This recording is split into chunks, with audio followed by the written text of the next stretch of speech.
A Escada de Jacó. Livro psicografado por Carlos Antônio Bacelli. Pelo Espírito Inácio Ferreira. Capítulo 9. Despedimo-nos. O Dr. Wilson e o nosso amigo Dr. Adroaldo tinham muito a fazer.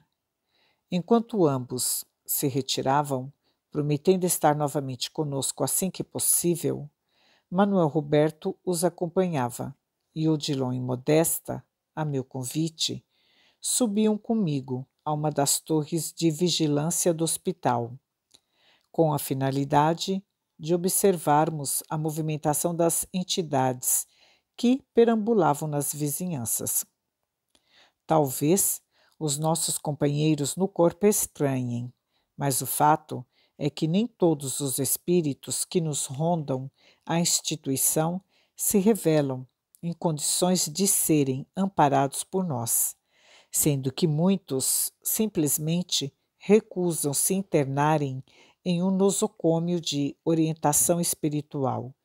O preconceito e o fanatismo, como tantas outras mazelas do ser humano, igualmente sobrevivem à morte e prosseguem-lhes entravando o progresso.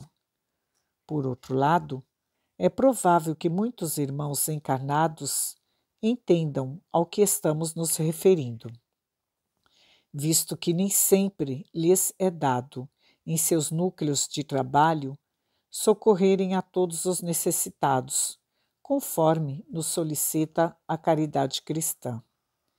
O estômago reclama o pão de imediato. Todavia, o mesmo não acontece com os que se revelam necessitados de luz. Se o homem atendesse às suas carências espirituais com a prontidão que atende às do corpo, tudo seria diferente. As vibrações decorrentes das notícias que se espalhavam sobre a guerra já começavam a formar nuvens espessas que se agitavam, quais gigantescas formas pensamento no horizonte. O que estamos vendo parece uma imagem de ficção, não é, Odilon? Perguntei. Todavia, Inácio, é mais que real, esclareceu o mentor, continuando. Neste momento, a maioria dos nossos irmãos na Terra não está pensando em outra coisa.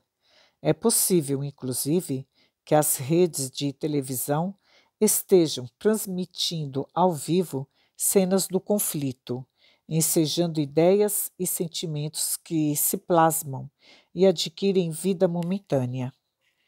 Vida momentânea? Sim, o pensamento cria e a emoção anima. Tudo que se nos irradia da mente vive com a intensidade com que é pensado. Essas nuvens mentais que se adensam, sem forma definida, assemelham-se a entidades que passam a requisitar alimento condizente com a sua própria natureza.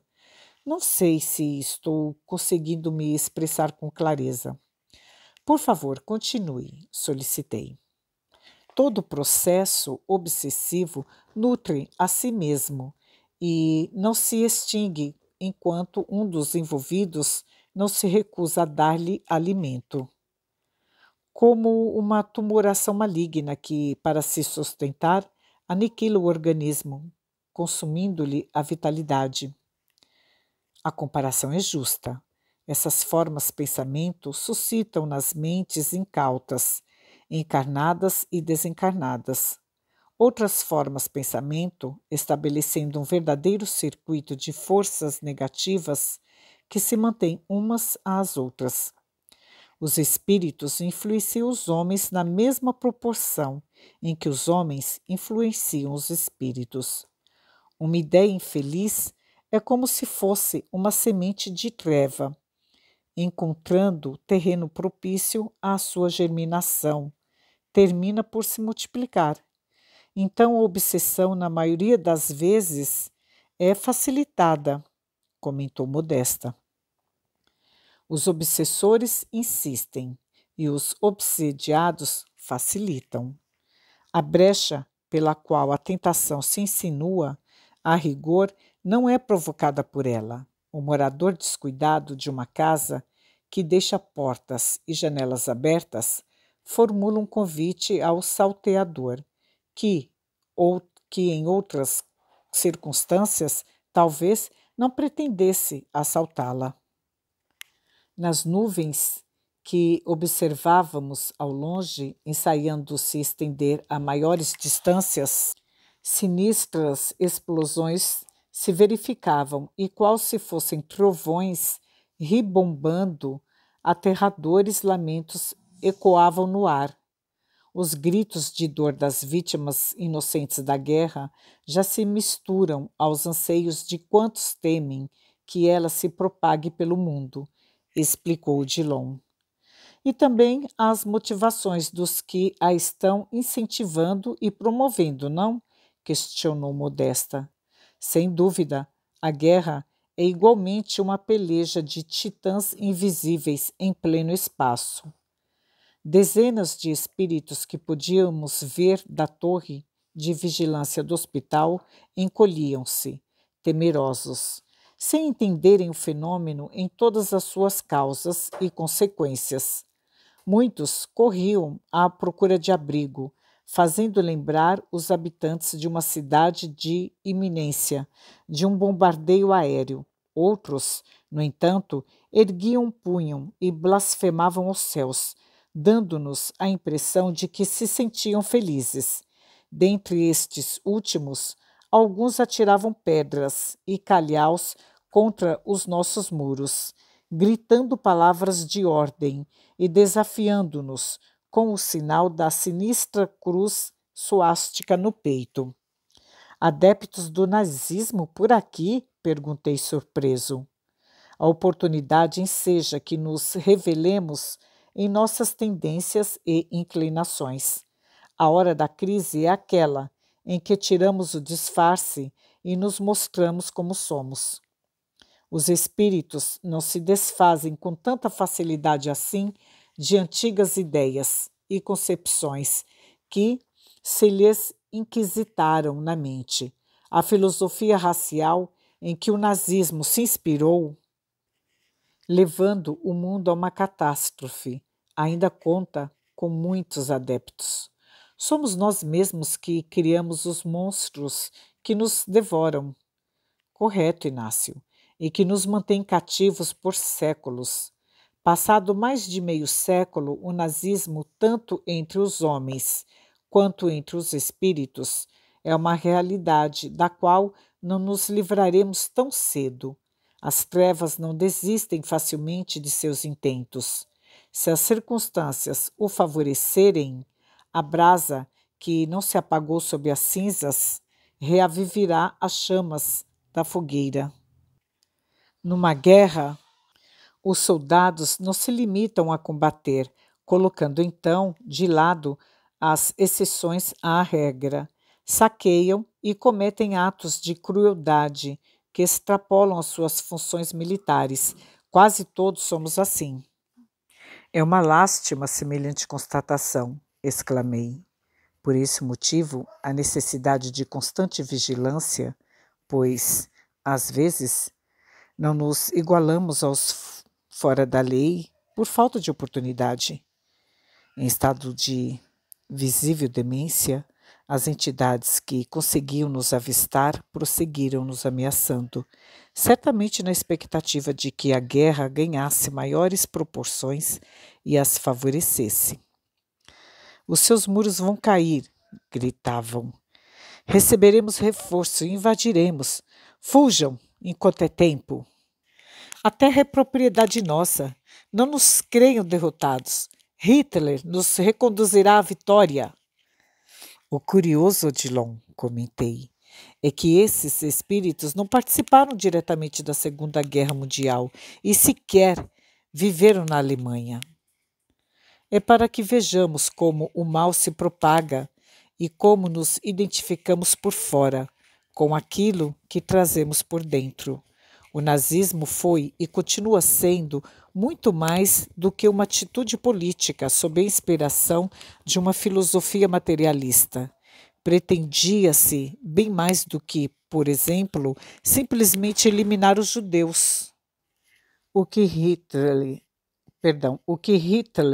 e os seus sequazes tensionavam era espalhar o terror e exterminar a ideia de Deus.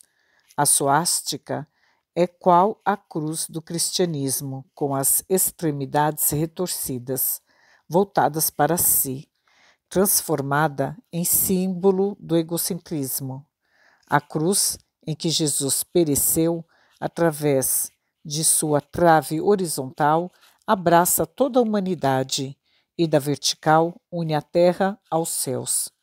A suástica é a deformação dos ideais do Evangelho e, investindo contra os judeus a pretexto de impor uma raça ariana pura, Hitler, instrumento passivo do mal que representava, quis expurgar por completo da face da terra o povo de que o Senhor descendia, para que não restasse dele no mundo qualquer traço de sua presença. Tem-se a impressão de que os alemães eram a reencarnação dos filisteus, que Davi derrotou ao abater o gigante Golias, que escarnecera de sua compleição franzina e de seus cabelos ruivos. A luta de séculos e séculos atrás então se repetiu, indagou Modesta, que nos seguia atenta ao diálogo. Sim, e de certa forma está se repetindo na atualidade. O cristianismo se expandiu, mas os cristãos ainda não se entendem. Os filisteus se converteram. No entanto, a disputa pelo poder continua. Os pretextos alegados são outros. As intenções são as mesmas. No fundo, o que se guerreia é a ideia de que Jesus veio implantar entre os homens. Quer dizer que aqueles espíritos não progrediram? Tornou a companheira ao instrutor. Ninguém se isenta às leis da evolução. É claro que, embora lentamente, tais espíritos avançaram. Todavia, são poucos os que lograram romper com o ciclo vicioso das experiências que, desde então, vem vivenciando. Ao contrário do que se imagina, não há quem, de um século para o outro, se modifique tanto assim, ou seja, o espírito pode ser comparado a uma região árida que, um dia, se tornará fecunda, como poderíamos dizer que, um dia, o Saara será um jardim. Raros são os que verdadeiramente despertam e depois não voltam a adormecer. As aquisições do espírito consomem mais tempo que as do corpo físico. Se até hoje o organismo humano se encontra em fase de elaboração, do ponto de vista genético, estamos mais próximos do que éramos primitivamente do que deveremos ser no futuro. O que dizer do espírito, dono de infinitas possibilidades de expansão? Talvez por isso, considerei, que muitos contestam a autenticidade da reencarnação, afirmando que os espíritos sempre são outros e não os mesmos. Alegam que, se os espíritos fossem os mesmos a reencarnar desde épocas remotas, já era tempo de que se apresentassem mais aperfeiçoados. O problema é que a evolução moral é lenta e tem-se a impressão de que, inclusive, ela não acontece. A inteligência seria um patrimônio herdado, daí o progresso tecnológico.